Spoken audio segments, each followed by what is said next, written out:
Hello, everyone. Welcome back. A colleague phoned me the other night and asked me if I would explain once again about haunted houses and places because so many people have the wrong information about how this all works and if it's true or not true.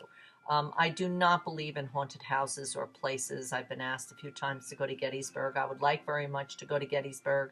I know if I go to Gettysburg, I understand that I will pick up on energies that have passed there. I'm sure that many will pull in, but it's not because they hang around Gettysburg.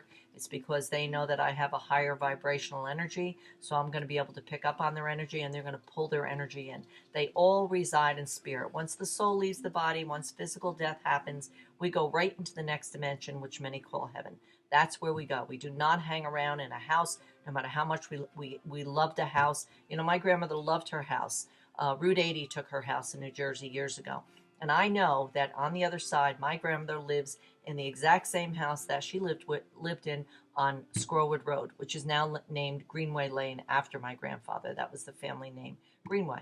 So I have no doubt that my grandparents now reside in a home just like the home they had on Squirrelwood Road, because I have always been told by Spirit what our love is on earth, we will have on the other side. That's why many times they'll say to me, "You'll have your ocean when you come over here, Gloria," because they know how much I love the ocean. And here I am on a mountaintop in Effort, Pennsylvania.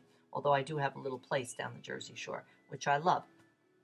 But anyway, I went off the path a little bit, but you know me, I always tend to go off a little bit. Now I'm going to bring it back. So I do not believe in haunted houses in any shape, way, or form.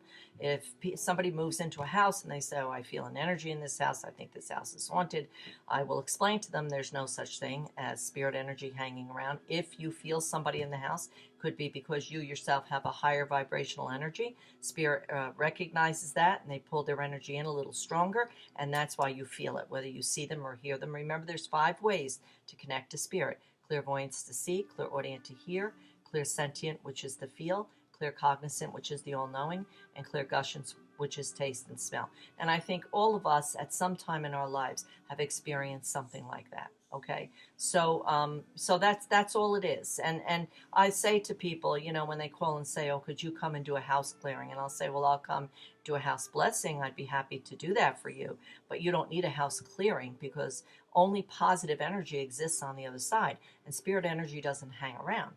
So, you know, if I do go to someone's home, they'll ask me, "Do you feel anything?" And because I'm a medium and I can see and hear and feel spirit, of course, then I'll wind up doing a reading on the person and say, "Well, this is who's here. Here. It could be your Aunt Martha. It could be your father or your mother, somebody in spirit who's connected around you." And what's happening is you're feeling their energy. You have a higher vibrational energy. Remember, when we go through difficult times in life, it makes our soul vibration, which is the soul, which resides in the right side of the brain, makes it go higher. And when it goes higher, spirit energy acknowledges that and realizes it and brings theirs down a little bit, and we meet, you know, in the middle, so to speak. Not right in the middle. We meet here. We don't have the ability to meet here. The only time we'll meet here is when we're all on the other side. Okay, there is a veil between worlds. So there's things that we can do to make the veil a little thinner, so to speak, so we have a stronger connection to spirit. But there's no such thing as a haunted house, no such thing as haunted grounds. It doesn't work like that.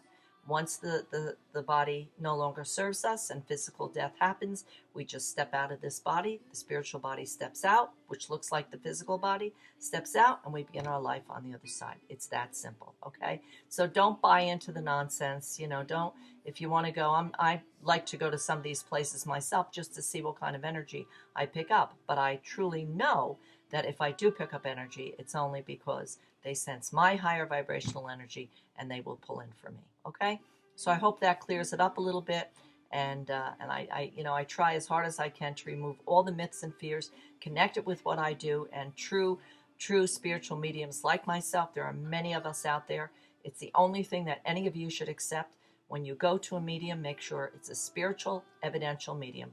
Don't accept anything less. Remember that if you give your name or you call and they see your phone number, they can trace your phone number. They can track your last name on the internet, pull up one obituary, and do 10 readings off one obituary. So you want to make sure that they're going to bring in information that only you and your loved one in spirit would understand. Okay? So don't be fooled. Don't be frightened, because God is in full control and there's nothing to be frightened about. Okay? So I hope that helps all of you have a better understanding. And as always, I leave you in God's love.